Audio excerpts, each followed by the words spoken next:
last minute shakeup at 5:30 a.m., laundry situation not good. And when your focus is on helping your clients, it's easy to forget about yourself.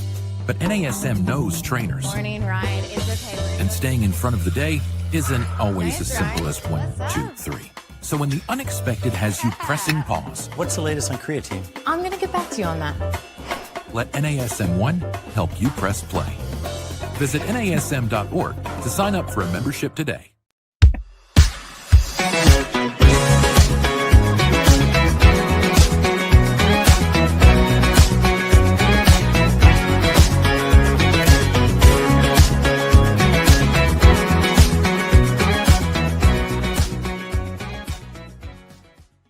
Well, hello there, listeners, and welcome to this week's episode of the Better Than Fine podcast. I'm your host, wellbeing expert, and wellness coach, Darlene Marshall, and May is Mental Health Awareness Month. But if you're a fan of the show, you might recall that back in April, we kicked off that month talking about chronobiology, the way that the body's systems are regulated by our relationship to time. What we didn't talk about in that episode was entrainment, which is the alignment and synchronization of our systems and how that can impact mental health and well-being, right? The way that our behavior and our relationship to time and the rhythms of our lives then impact our health and our well-being. Well, this week on the show, we've got one of my absolute favorite experts, one of my absolute favorite guests here to nerd out super duper hard on one aspect of how we can sync up our internal clocks and then how that impacts our mental health and well-being. Specifically, our relationship to light.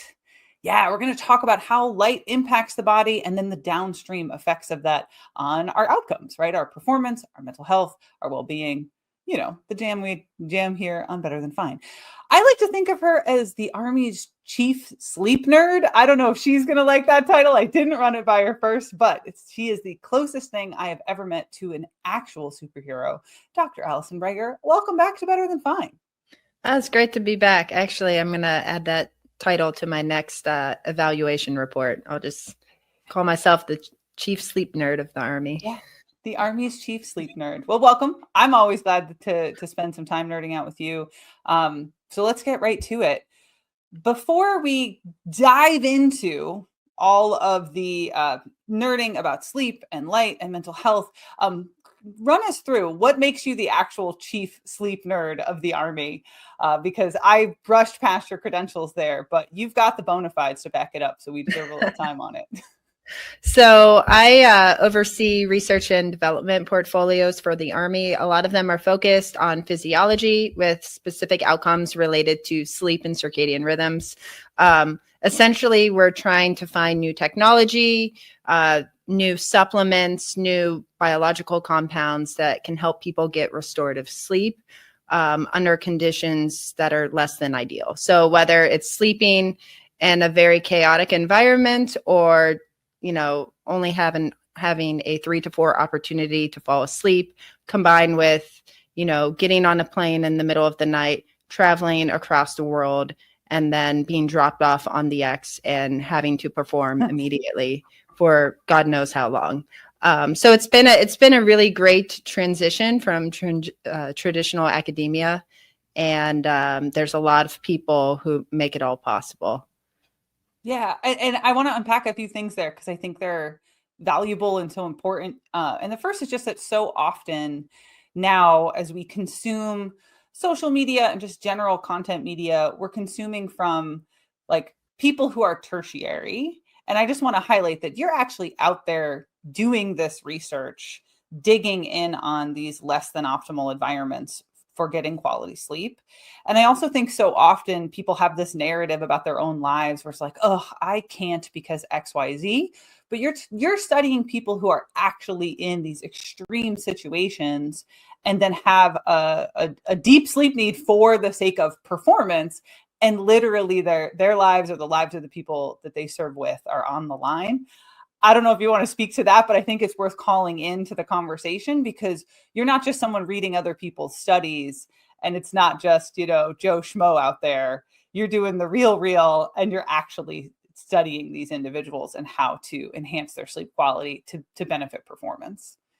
Well, that was the best compliment you could have ever given me. You're the real. No, it's funny you say that because, right, I've been an expert in sleep and circadian rhythms now for almost 20 years. And I did very well-controlled studies in the lab with humans and mouse models. But it wasn't until I started working with the military and then actually deployed with a unit during the war that I truly realized and recognized the significance of the work we do and the impact it has on human health and performance. I mean, I can tell you, like, during my own deployment, there was a period of time where I had to stay awake for roughly about 70 hours. Like, I had no opportunity to sleep. And so I had to, for example, implement our strategic caffeine dosing protocol, which means I basically took the military energy gum we used in our studies to sustain wakefulness for 60 to 80 hours at a time and just dosed myself with that caffeine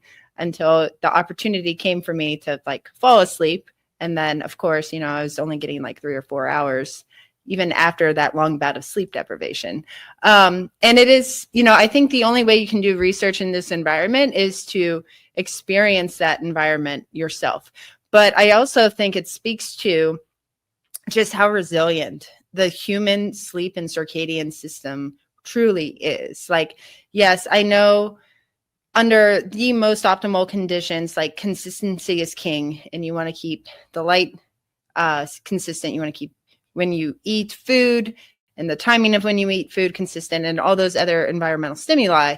But when you are in a very austere and unpredictable environment, the body will adapt. I mean, that's, we can talk about like the year-long study we did in Antarctica. So that was, I don't know if you ever knew that we did like a year-long study in Antarctica. So cool. Yeah. But that was like the coolest study, not just because of the logistics of it. So this is a study we did with the Argentinian Navy at their naval station down there. It's called Belgrano 2. It's the southernmost point in the world. And what's really unique about it is 6 months of the year, you can travel and drop off supplies, food. You can medevac someone from that environment. But the other 6 months of the year, there's no access during the winter. It's essentially like being stationed on an international space station. And so we actually sent clinical grade sleep watches, the traditional actigraphs that no longer exist, down with this research crew for a whole year.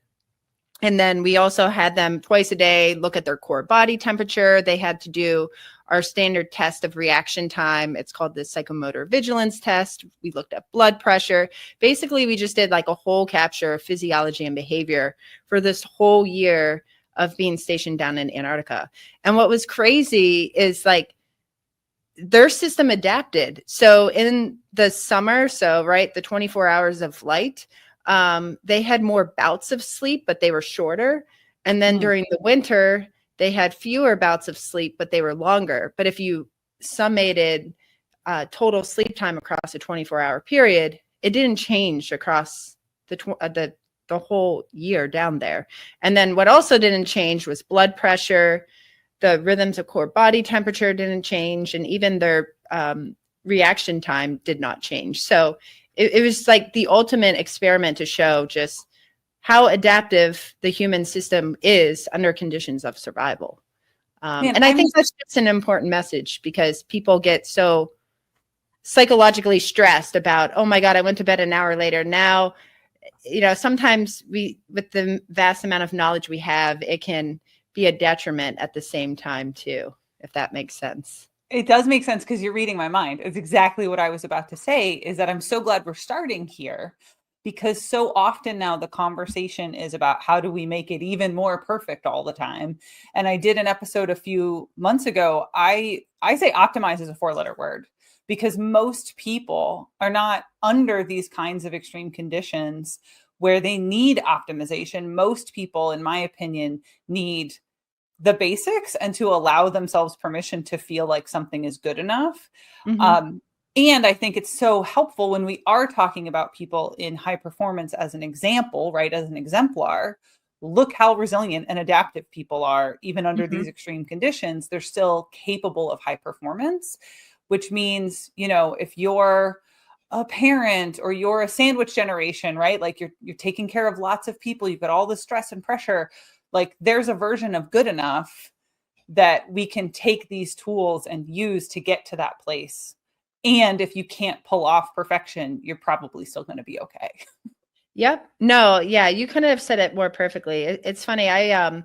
I was presenting at a women's tactical conference yesterday.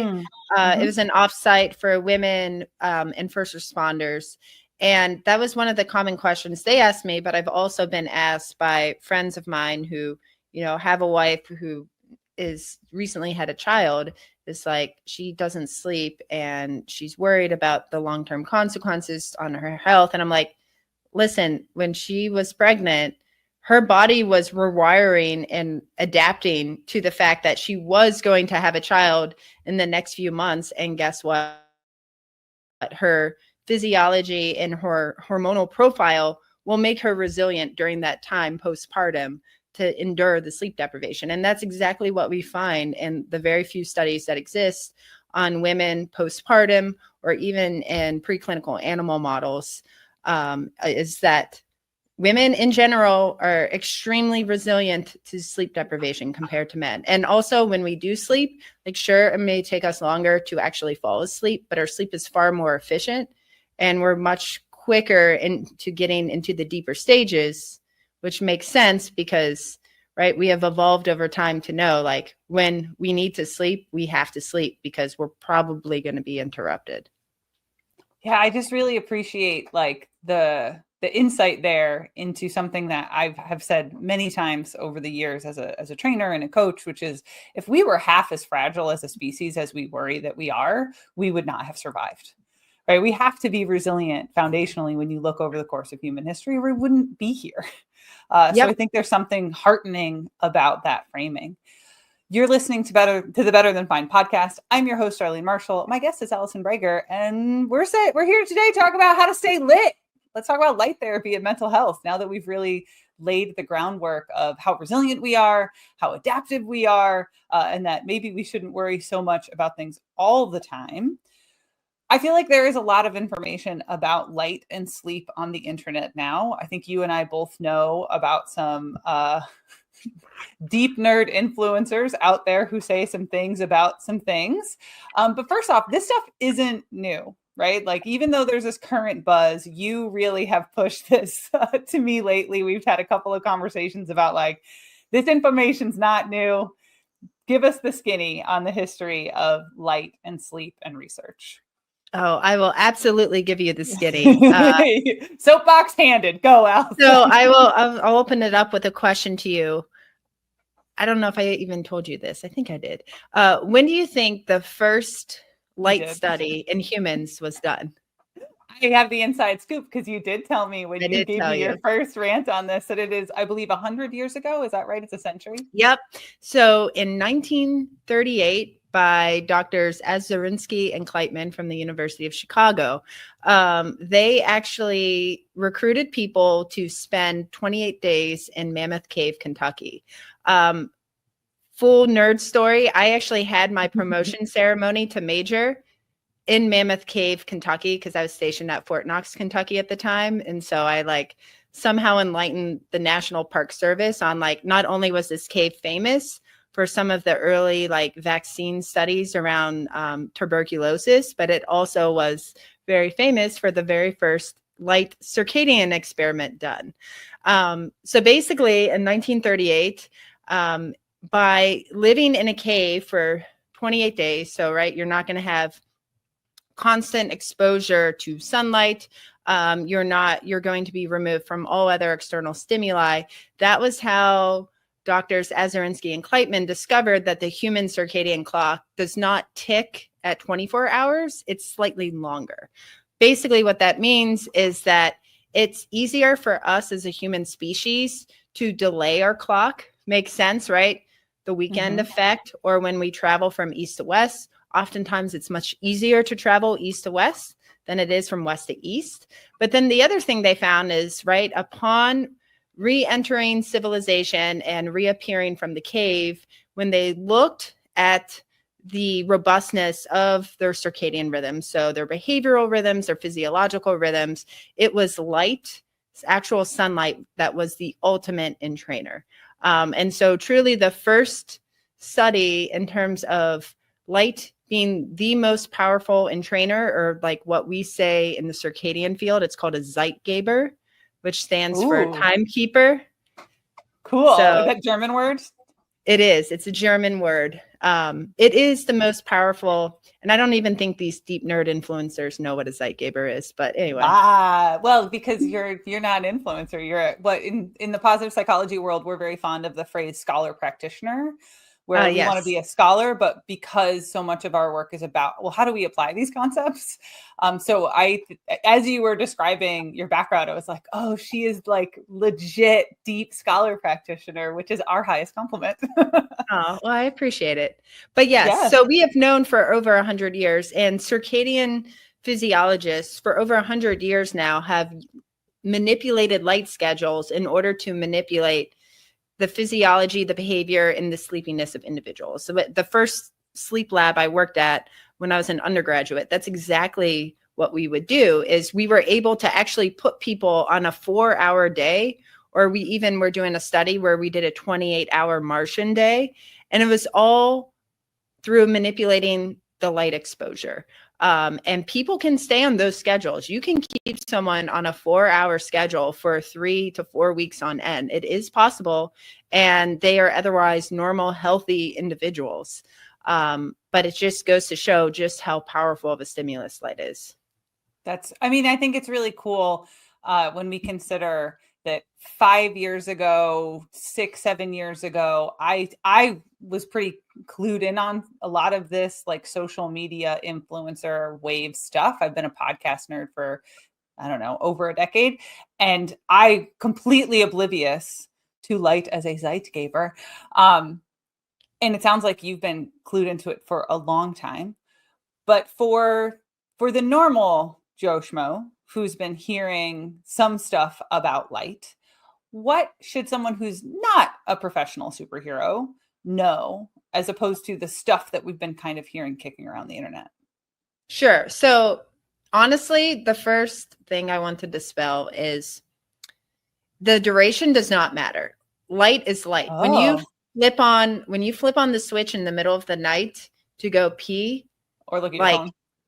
Or look at your phone, the damage is already done, right? Oh. You already have stopped that melatonin secretion and release. Like, that is how quick it is. It's truly like milliseconds of light pulsing have an impact.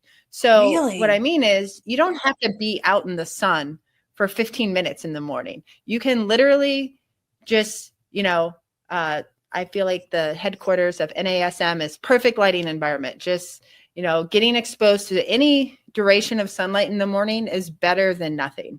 And if you don't have sunlight, as I won't in a few months' time when I'm living close to you in upstate New York, I'm going to have to invest in that hatch, sunrise, sunset lighting system, because anything that mimics sunlight is ideal.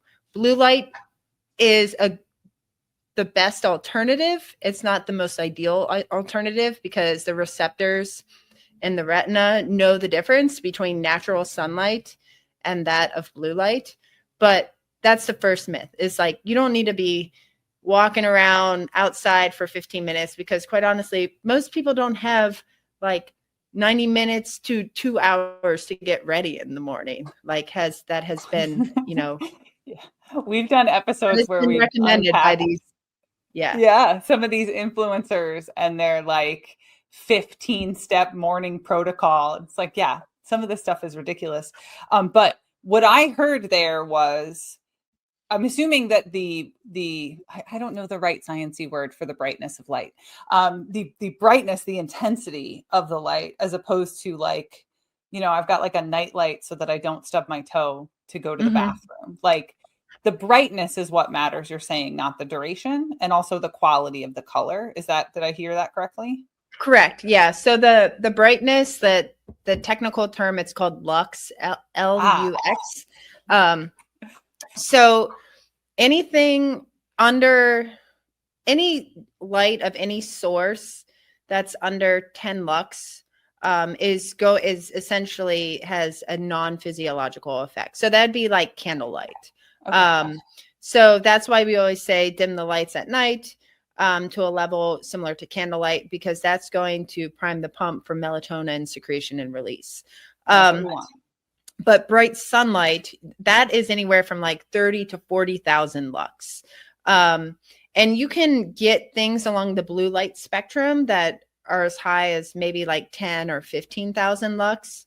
But again, it's not just the lux, it's also, back to high school physics, it's the wavelength too. So the receptors in the eye are very, very good at detecting differences in wavelength of the different light quality. So again, that's how and why the human, well, all animals across the animal kingdom have the ability to physiologically understand that they're being exposed to sunlight versus some form of mimicked artificial light.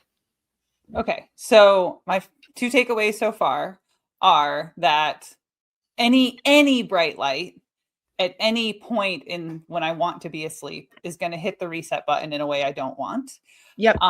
That when I want to take our new word, entrainment, when I want to like entrain my circadian cycle and I'm looking for bright light upon waking, I don't need to have a magic 20 minutes walk first thing in the day.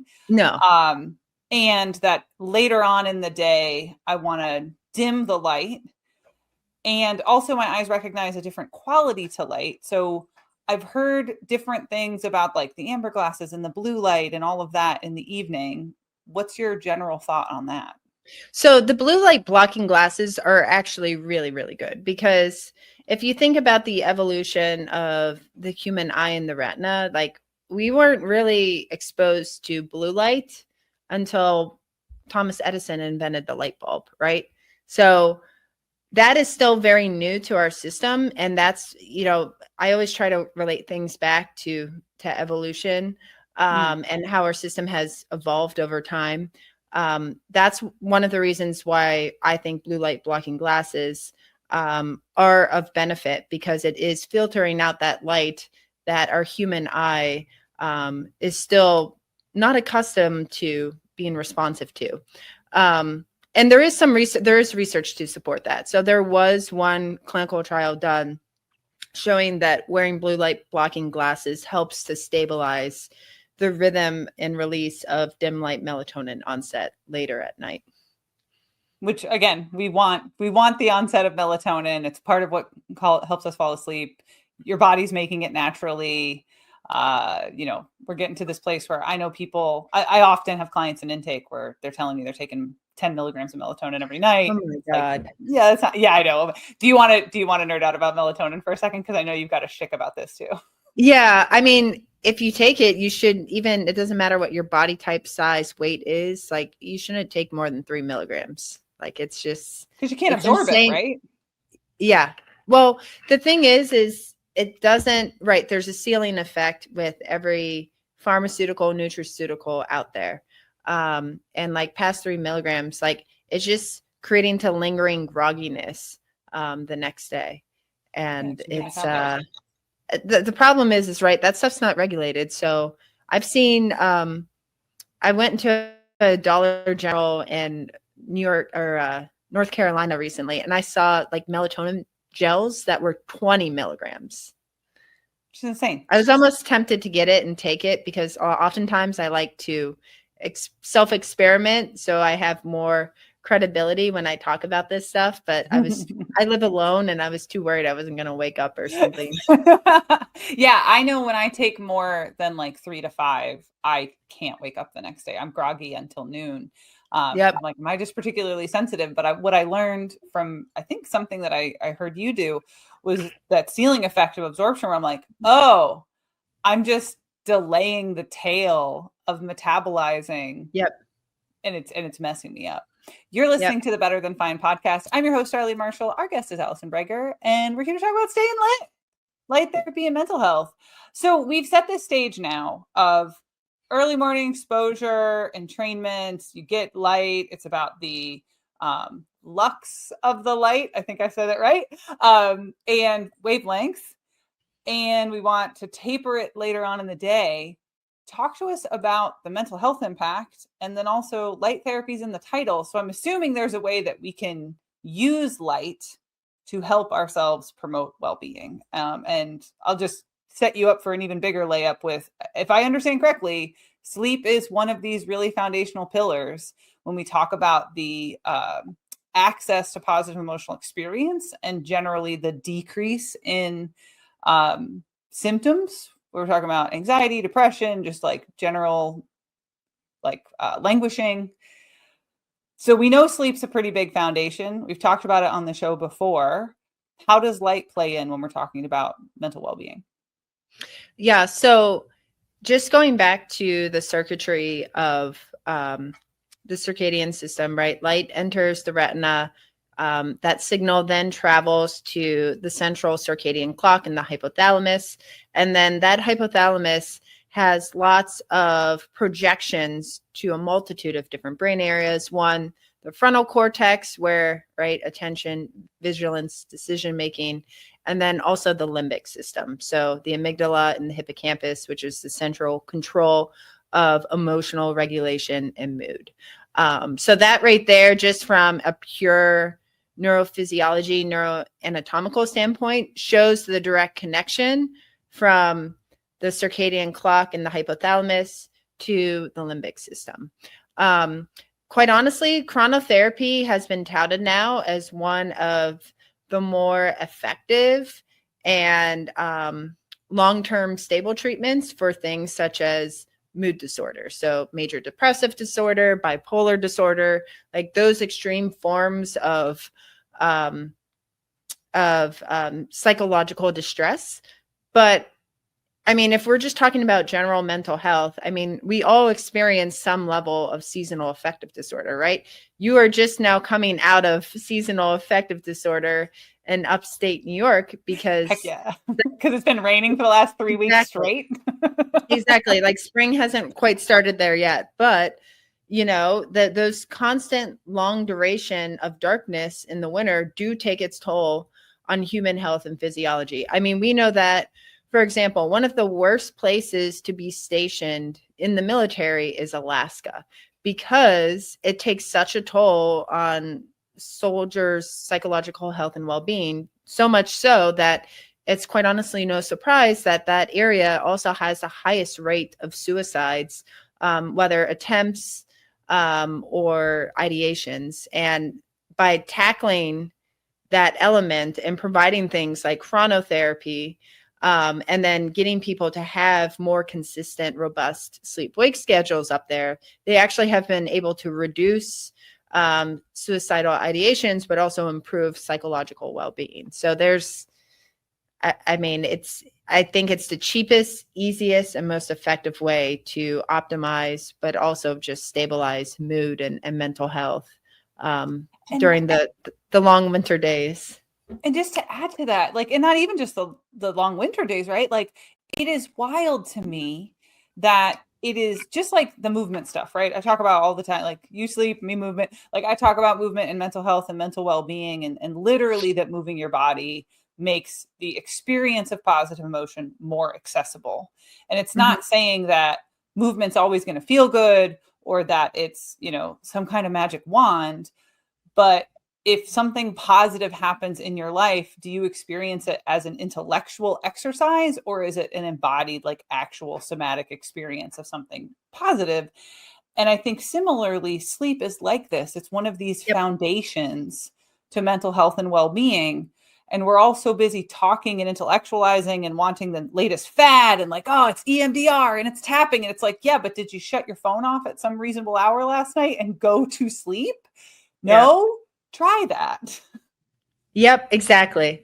Yeah. And that's, you know, we always say, to your point, like the best predictor of next day performance when you wake up in the morning is asking someone how they feel, because, and that's, you know, where some of the issues lie with wearables, right? And how they have a lot of good, but they also have a lot of bad, because we have found in our studies that, you know, we have done this work, in the military for decades now related to wearables and sleep and subjective self-report of mood is even if you had poor sleep and you wake up and you're like, wow, I had a wonderful sleep and I feel rested, that person's going to feel very fantastic that day compared to someone who had the same amount of sleep, wakes up and is like, I feel like absolute dog crap. And then you're going to perform horribly that day. Like mood sets the stage for everything. And have you also found, this is totally anecdotal, but I'm very curious if this is something you've studied, that those people wearing the wearable, it can change their subjective interpretation and then their expectation? Because I've had a few clients who stop wearing their wearable because they'll think they wake up fine, they sync it, the wearable says they're a human garbage can that day, and then it changes their expectation. Yep. Nope. That's exactly what we see. Like we've been seeing this for decades in our studies, but we've also seen this. I have pretty much tried every single wearable out there, right? Because we have been in this space for a very long time. Yeah, you and me both. It's to the point now, how I wake up in the morning is usually predictive of like what my recovery score will be. But there are a few times where it has been wrong. I just try not to let it influence me. So, and I quite honestly, I don't wear it anymore just because I know myself now. Yeah. The only thing that I'm training for my first marathon. I'm going to do the Marine Corps marathon. You are. That's a great one. I'm really excited. I'm actually, hey, quick plug to the listener. I'm doing it as a fundraiser for Ainsley's Angels. So if anybody would like to donate, I'll be launching that on social media this week and pushing a rider in my very first marathon with Ainsley's. And the only thing I'm really using that data for now is to just gauge my recovery, because I have a lifelong history, and maybe this is the rugby player in me, a lifelong history of overtraining. And I'm really trying not to do that this time. So I've been using the Garmin recovery tools to make sure that I don't do that. So to kind of bring us around here, what I think I'm hearing is we both agree, and you having way more bona fides in your opinions on this, that sleep is so foundational to mental health.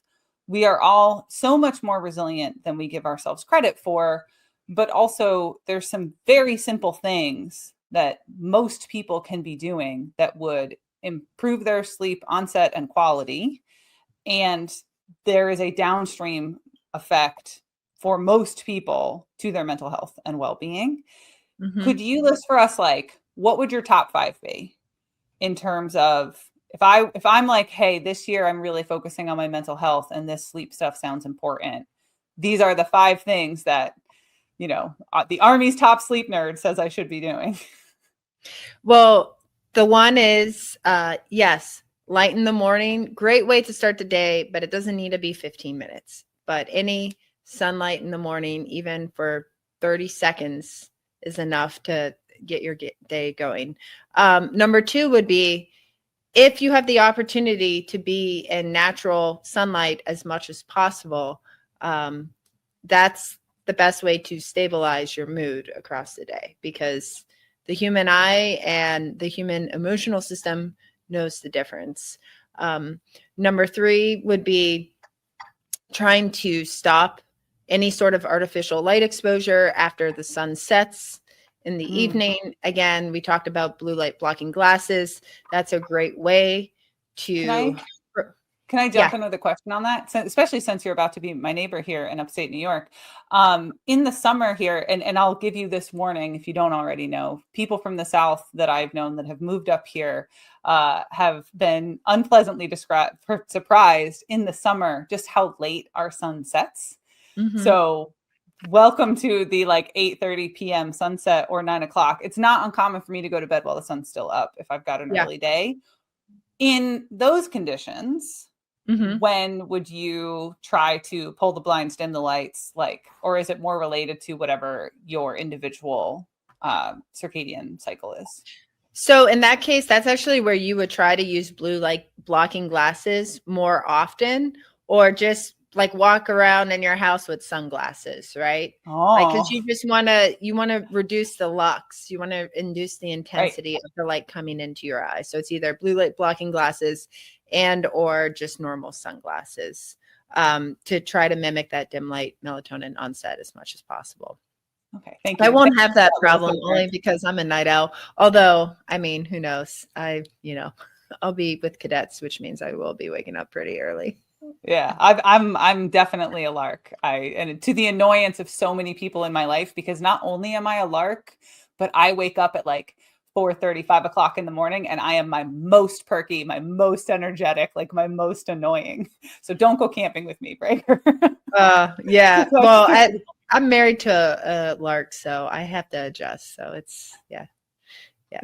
but we should go camping. There's great camping We in Bear should. Mountain. It's not far from where you'll be. So that's 3. You had 2 That's more on the 3. list. So fourth would be, right, like if you haven't been wearing blue light blocking glasses, you want to dim the lights to mimic that of candlelight at least 20 or 30 minutes before bed, because that's when, if you're already on a consistent schedule, you're going to have the dim light melatonin onset.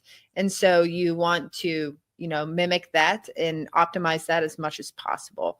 And then the fifth one is just what we talked about, is no light whatsoever at night. Just complete darkness. When you go to the restroom, same thing, complete darkness. Just be careful where you put your stuff. That happened to me last night in the hotel. Like, I've slept in so many different hotels over the last 4 weeks that I thought it was the bathroom door is actually the closet. And not only did I run smack into the closet, but then I also tripped over my suitcase in the middle of the dark and fell. So just be careful with what's around you, but darkness is still better. Yeah. The reason I asked about the lux on the night lights is because we put those in last summer. I broke my right pinky toe twice last summer, stumbling in the dark. Really? Yeah, because the last few years, my former partner and I had a habit of going to candlelight a few hours before bed, which some of our guests have been really surprised by, but it's the same things that you're describing. Yeah. And also we just found that the intimacy, the closeness, and just the calming, down regulating aspect of it, right? From a house culture perspective, instead of oh, we're still up, we're still about, we're still on the phones, we're still this and that. But yeah, then I kept breaking my pinky toe last year. Well, if that's the case, then use red light. So that is one thing I failed to mention is with the frequency, the human retina is actually insensitive to red light. That's across the animal kingdom because it's such a low frequency that it doesn't create a physiologically inert effect. So it's that's the best way if you're going to get a night light. Yahtzee, because that's what we did. So I'm glad we did it right. Brager approved. Allison, where could our listeners find you and your work? So you can find me on Instagram at DocJockZZZ. And then I try to publish once a quarter. A lot of our publications are housed on Google Scholar. I also have a popular science book called Meathead: Unraveling the Athletic Brain. And you can also see my body of work through the many elements of the NASM curriculum as well. Yeah, and we got some new curriculums coming up this summer, but I can't tell people about them yet, but know that some cool stuff that Allison and I got to work on is coming up. Well, thank you so much for your brain candy and your time. And I look forward to when you end up in my neck of the woods and we can go hiking. Yes, exactly. Yeah. And actually, my rescue dog will love to meet your rescue dog. That's so exciting. She's only had a few intros so far. For the people who aren't watching on the live stream, Princess's head has been popping into frame because she has decided to turn part of my chair into her sidecar. And now every call I'm on, she's glued to me, which is great. I'm enjoying it very much. And she looks forward. That's why rescue dogs are the best, though. Yeah, she's pretty great. This is my very first dog. This is all new for me, and it's going really well. Well, dear listener, Thank you so much for being a listener to the show. We, of course, would love your feedback on this and every episode of Better Than Fine. So you can send me an email. It's info@darlene.coach. If you want to follow me along with Allison on Instagram, I'm also darlene.coach there. And my website is, wait for it, darlene.coach. If you're a fan of the show, I hope you already subscribed. If you haven't, like, share, comment, do all the things, the podcasty things that help the show to grow. Thank you so much. Take good care of yourselves and be well.